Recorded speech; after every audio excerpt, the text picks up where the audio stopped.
இயேசு உங்களை நேசிக்கிறார். பிரியமானவர்களை, இந்த நாளில் ஆண்டவர் நம்மளோடு பேசும்படியாய் வேதத்திலிருந்து சில வசனங்களை கூட வாசித்து நாம் அறிந்து கொள்ளக்கூடிய, கற்றுக்கொள்ளக்கூடிய காரியங்களை ஆண்டவர் நம்மளோடு இடைப்படுவாராக.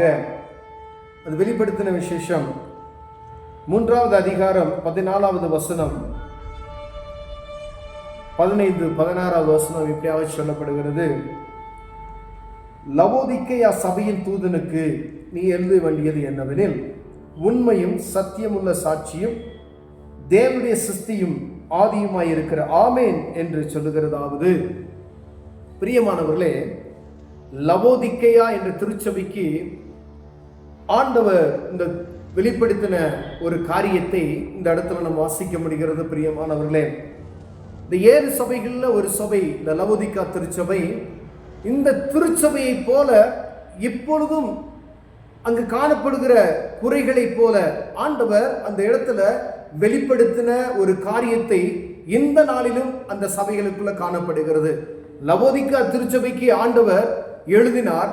இந்த 7 சபைகளுக்குள்ள அடங்கப்பட்டு இருக்கிற உலக திருச்சபைகள், அப்படிப்பட்ட திருச்சபைகளுக்குள்ள இந்த லவோதிக்கேயா திருச்சபையில காணப்பட்ட காரியங்கள் இன்றளவும் சபைகளில் நடக்கிறதை நம்மால் உணர முடிகிறது, பார்க்க முடிகிறது. பிரியமானவர்களே, உன் கிரியைகளை அறிந்திருக்கிறேன்.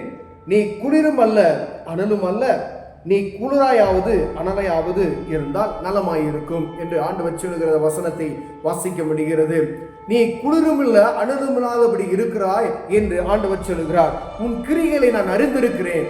நீ ஜெபம் பண்ற, ஆனா ஜெபம் பண்ண ஆவில நிறைந்தது போல இருக்கிற, ஆனா அது முடிந்ததும் உலகப்புறமான காரியத்துல எப்படி இருக்கணுமோ அப்படி இருக்கிற. ஒரு சூடான நிலைமைக்கு வருவதும் ஒரு குளிர்ந்த நிலைமைக்கு போவதுமான ஒரு காரியத்தை ஆண்டவர் இந்த இடத்துல குறிக்கப்படுகிறது. ஐயா, ஆண்டவர் சபையை உருவாக்கினதின் நோக்கம் ஆண்டவரை ஆராதிக்கும்படியாய், ஜனங்கள் இயேசுவை ஆராதிக்கும்படியாய், உலக மக்கள் ஆண்டவரை ஆராதிக்கும்படியாய் சபையை உருவாக்கினார். அதற்காகவே சபை உருவாக்கப்பட்டது.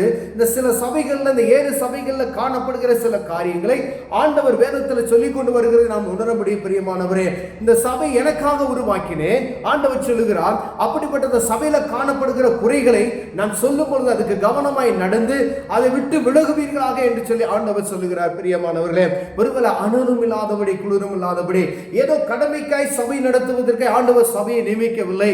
அநேக இடங்கள்ல பார்த்தீங்கன்னா சபைகள் இருக்கிறது, ஆனா ஜனங்கள் கிடையாது.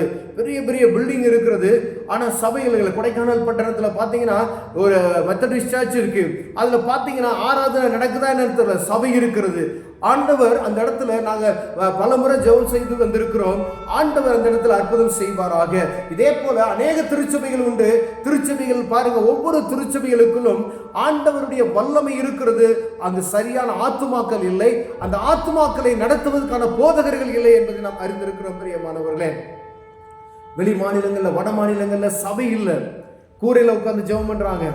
வெறும் ரோட்டோரத்துல தெருவில் டென்ட் போட்டு, தகர செட்டு போட்டு ஆராதித்து கொண்டு இருக்கிறார்கள். சபை கட்டுவதற்கு பணம் இல்லை அப்படி என்று சொல்கிறார். ஆனால் நமக்கு எல்லா விதத்திலையும் ஆண்டவர் அற்புதங்களை செய்து கொண்டு இருக்கிறார். நல்ல பில்டிங்கை கட்டி கொடுத்திருக்கிறாங்க. அதை சரியா ஜனங்களை வைத்து வழி நடத்துவதற்கு நாம் தெரியவில்லை. ஆண்டவர் சொல்லுகிறார், அனலும் இல்ல குளிரும் இல்லாதபடி இருந்தா என்ன செஞ்சிருவாராம், வாந்தி பண்ணி போடுவேன்னு சொல்ல. இப்படி நீ குளிருமின்றி அனலுமின்றி வெதுவெதுப்பாய் இருந்தபடியினால் உன்னை என் வாயினின்று வாந்தி பண்ணி போடுவேன் என்று சொல்லுகிறார். பிரியமானவர்களே, ஆண்டவர் சில வசனங்களை கடினமாக பேசுகிறதை நாம் பார்க்க முடிகிறது. உன்னை வாந்தி பண்ணி போடுவேன் என்று சொல்ல, அவனை அவ்வளவுதான் வேஸ்ட்னு சொல்லிடுவேன் அப்படின்னு சொல்றாரு. ஏதோ ஜனங்களை நமக்கு ஆண்டவர் சபையை கொடுத்து இருக்கிறார். சபைக்குள்ள வரக்கூடிய ஜனங்களை மந்தமாய் வைத்துக் கொள்ள வேண்டும் என்பதற்கு ஆண்டவர் சபையை கொடுக்கவில்லை. பிரியமானவர்களே, ஆண்டவர் பரலோக ராஜ்யத்துக்கு ஜனங்களை ஆயத்தப்படுத்தும்படியாய் சபையை உண்டாக்கினார். அவர் வருகை வரைக்கும் அவர் சொன்னதை நிறைவேற்றுவதே நம்மளுடைய கடமையா இருக்க வேண்டும். பிரியமானவர்களே, ஒரு நாள் ஏதோ பரவசமாய் இருந்துவிட்டு அடுத்த நாள் குளிரான ஒரு சூழ்நிலைக்கு நேராக மந்தமாய் நடத்துகிற ஒரு காரியம் என்னைக்குமே. கடந்த நாட்கள் திருச்சபைக்கு போயிருந்தேன். அந்த இடத்துல ஆண்டவருடைய பிரசன்னத்தை என்னால் உணர்ந்து முடிந்தது. தூத்துக்குடி பட்டணத்துல பாருங்க, ஒரு பிளசண்டா இருக்கும். வார வீக்ல எவ்ரி வீக் அப்படின்னு சொன்னீங்கன்னா ஒரு கன்வென்ஷன் கூட்டம் போல ஆராதனை அப்படி இருக்கணும். உங்க சபையில நடக்கக்கூடிய ஆராதனை கன்வென்ஷன் போல நடத்தணும். அதற்காக நியமிக்கப்பட்ட ஆட்கள், அதற்காக நியமிக்கப்பட்ட காரியங்கள், அதற்காக ஒவ்வொருவரும் தனித்தனியா பிரித்தெடுக்கப்பட்டு வைத்திருக்கிறார்கள். பிரியமானவர்களே, வருகிறவர்களை வரவேற்பதற்கு, ஆட்களை பிரித்து அனுப்புவதற்கு வாலண்டியர்ஸ் கரெக்டா ஒர்க் பண்றாங்க. இசைக்கருவிகளை மீட்டுவதற்கு, மைக் எடுத்து கொடுப்பதற்கு அந்த ஆராதனை மிகவும் அருமையாக இருந்தது. இது ஆண்டவருடைய நாமம் அங்கு மகிமைப்படும். பிரியமானவர்களே, ஏதோ ஒரு கடமைக்காய் சர்ச்சை நடத்துவதற்கு ஆண்டவர் உங்களையும் என்னை அழைக்கவில்லை. அன்பு போதகர்களே, அன்பு ஊழியக்காரர்களே, அன்பு விசுவாச குடும்பத்தாரே, ஆண்டவர் அழைத்த நோக்கத்தை நாம் அறிந்து கொள்ளும்படியா, அதற்காய் உறுதியை நிற்கும்படியா அழைக்கப்பட்டு இருக்கிறோம். பிரியமானவர்களே, ஆண்டவர் இந்த லவோதிக்கா திருச்சபையில காணப்படுகிற காரியத்தை வெளிப்படுத்தின அநேக பெரிய திருச்சபை, மைண்ட் லைன் சர்ச் அப்படின்னு சொல்றாங்க. ஆண்டவர் சொல்றார், நீ மைண்ட் லைன் சர்ச்சா இருக்கலாம். ஆண்டவர் எல்லாத்தையும் இஸ்ரவேல் நடத்தப்பட்ட இஸ்ரவேல் ஆலயம், ஆண்டவருடைய ஆலயம், அவங்க ஆராதிக்கப்பட்ட ஜனங்கள் கர்த்தருடைய பிள்ளைகள் தான். ஆனா ஒரு நாள் வந்தது, தரைமட்டமாக்கப்பட்டது என்பதை நம்ம உணர்ந்து கொள்ளும். பிரியமானவர்களே, எவ்வளவு பெரிய ஆளாவனாலும் இருக்கலாம், ஆனா ஆண்டவருடைய சத்தத்துக்கு நீங்க செவி கொடுக்காமல் இருப்பீர்களானால், மீண்டும் மீண்டுமாய் ஆண்டவருடைய சத்தத்துக்கு செவி கொடுக்காதபடிக்கு, அனலும் இல்லாதபடி குளிரும் இல்லாதபடி இருந்தால் வாந்தி பண்ணி போடுவேன்னு சொல்லலாம். அரசியல்வாதிகள் எனக்கு தெரியும், அவங்கள தெரியும், இங்க தெரியும், அவங்கள தெரியும், நான் சொல்றதுதான் சபையில நடக்கணும்னு சொல்லி நீங்க நடந்தீங்க அப்படின்னு சொன்னா, அங்க இருக்கிற ஜனங்களை நீங்க ஆண்டவர் வழியை நடத்தாதபடிக்கு, ஏதோ உங்க கண்ட்ரோல்ல வைத்துக் கொள்ள வேண்டும், அவருடைய ஆவிக்குரிய வாழ்க்கையை நான் நடத்த விட மாட்டேன் என்று சொல்லி நீங்க சொல்லுவதற்கு உங்களுக்கு அதிகாரம் இல்லை. ஆண்டவர் உங்களை கரமைத்து விடுவார். பிரியமானவர்களே, சபையை சொல்றார் ஆண்டவர். லவோதிக்கா திருச்சபையில் நடக்கிற காரியம் இன்னைக்கும் நம்ம திருச்சபைகள் நடந்து கொண்டு இருக்கிறதை நாம் உணர முடிகிறது. ஏதோ ஒரு நாள் பரவசம் பண்ணுகிறது சபைக்கு அல்ல. ஆண்டவர் எப்பொழுதும் அங்கு எப்பொழுதும் விளக்கு எரிந்து கொண்டே இருக்க வேண்டும். ஆசாரியன் விறகுகளை எப்பொழுதும் என்ன செய்யணும்? போட்டுக்கொண்டே இருக்கணும். பலிபீடத்தில் அக்கினி எரிந்து கொண்டே இருக்க வேண்டும். புகைகிற அனுபவம் கிடையாது. அனுதினமும் பழைய ஏற்பாட்டு காலத்துல பழைய அப்பம் எடுக்கப்பட்ட உடனே என்ன செய்யணும்? புதிய அப்பங்கள் வைக்கப்பட வேண்டும். பிரியமானவர்களே, அப்படி ஆண்டவர் சபைக்காய் நம்மளோடு பேசிக் கொண்டே இருக்கிறார். பெரிய சபைகள் தான். ஒருவேளை சாதாரண சபைகள்ல போய் நம்ம போய் நினைஞ்சு அவங்களுக்கு சொல்ல முடியாது.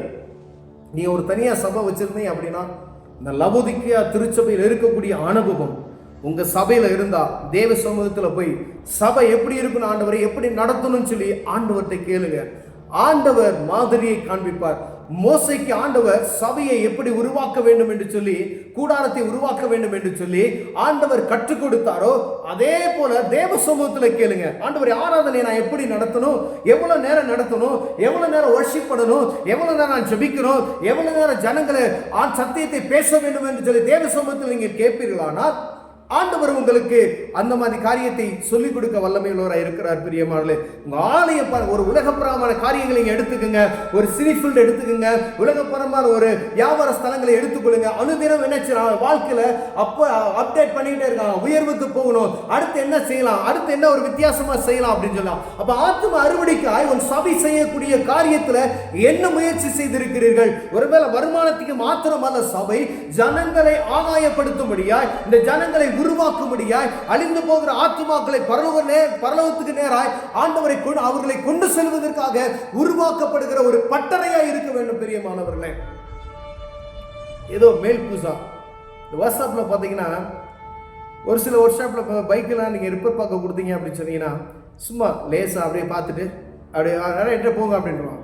ஒரு சில ஒர்க் ஷாப் போங்களேன், நீட் அண்ட் குட்டா பார்ப்பாங்க. அந்த மாதிரி இருக்கக்கூடாது நம்ம ஒர்க் ஷாப். இது ஜனங்களை உருமாற்றுகிற இடம், ஆவியை உருவாக்குற இடம், இருதயத்தை சுத்திகரிக்கிற இடம், ஆண்டவர் அசைவாருகிற இடம் சபை. அங்கு வரக்கூடிய ஜனங்கள் பரிசுத்தவான்கள். அவர்களை பரலோக ராஜ்யத்துக்கு ஏற்றவர்களாய் மாற்றக்கூடியது நம்முடைய வேலை. அவர்களை மாத்திரமல்ல, அவர்களை கொண்டு அநேகரை மாற்றக்கூடிய, உருவாக்கக்கூடிய ஒரு கல்விக்கூடமாக அவர்களுக்கு நாம் போதிக்கிற காரியங்கள் அவர்கள் உள்ளத்தின் ஆழத்தில் பதிந்து அநேக ஜனங்களுக்கு அவர்கள் நிமித்தமே ஒரு ஆசீர்வாதத்தை கட்டளையிடும்படியாய் ஆண்டவர் உங்களோடு கூட என்னோடு கூட பேசுகிறார். அடுத்த வசனம் பார்த்தீங்கன்னா, நான் நேசிக்கிறவர்களோ அவர்களை கடிந்து கொண்டு சிட்சிக்கிறேன், ஆகையால் நீ ஜாக்கிரதையா இரு அப்படின்னு சொல்லி மேல இருக்க வசனத்துல நம்ம வாஸ்தவம் அப்படின்னு சொன்னா நேரங்கள் பத்தாது. ஆனா ஆண்டவர் இந்த நாள் சபைக்கு சொல்லுகிறதை காதுள்ளவன் கேட்க கடவன் என்று சொல்லுகிறது. ஒருவேளை லவோதிக்கா திருச்சபையில காணப்பட்ட அனலும் இல்லாதபடி குளிரும் இல்லாதபடி காணப்படுகிற திருச்சபை எதுவோ அதை தேவ சமூகத்தில் நேரம் நம்ம போய் பார்த்து ஆண்டவரை மனம் திரும்புகிறேன் என்று சொன்னமான ஆண்டவர் சபையை உயர்த்த வல்லமையில் ஒரு இருக்கா. இல்லை இதை கேட்டுட்டு எல்லாரும் சொல்றாங்களே அப்படின்னு சொல்லி ஒருவேளை மந்த இருதயம் உள்ளவர்களாக இருப்பவனால் ஆண்டவர் வாந்தி பண்ணி போடுவேன் என்று சொல்லுகிறார். பிரியமானவர்களே, அது கடினமான வார்த்தை. நீங்க தேவ சமூகத்தில் போய் நீங்க உட்கார்ந்து கேளுங்க, ஆண்டவரை வாந்தி பண்ணி போடுவேன்னா என்ன ஆண்டவரை நீங்க சொல்லி கேட்டு பாருங்க. ஆண்டவர் உங்களோடு இடைப்படுவார். கண்களை மூடுவோம், ஜெபம் செய்வோம். அன்பின் தகப்பனே, அருமையான நாளுக்காய் நன்றி ஆண்டவரே. ஆண்டவரே, இந்த 7 சபைகள்ல ஒரு சபையை எங்களுக்கு முன்மாதிரியை சொல்லியிருக்கீங்களே ஆண்டவரே. ஆண்டவரே, இந்த லவோதிக்கா திருச்சபையில காணப்பட்ட ஜனங்களுக்குள்ள ஆண்டவரே அனலும் இல்லாதபடி குளிரும் இல்லாதபடி இருந்தால் நான் உன்னை வாந்தி போடுவேன் என்று சொன்னீங்களே, அந்த வசனம் எங்க சபைகளுக்குள்ள நீங்க இடைப்படும்படியாக ஜெபிக்கிறையா. சபை ஆண்டவரை இப்படிதான் இருக்க வேண்டும் என்பதை என் ஆண்டவரை ஜனங்களுக்கு கற்றுக் கொடுப்பீராக, போதகர்களுக்கு கற்றுக் கொடுப்பீராக, பரிசுத்தவான்களுக்கு கற்றுக் கொடுப்பீராக. நாங்கள் ஜெபிக்கிறையா, எனக்கு கற்றுக் கொடுப்பீர், எங்களுக்கு கற்றுக் கொடுப்பீராக நான் ஜெபிக்கிறேன். இயேசுவின் நாமத்தில் பிதாவே, ஆமென்.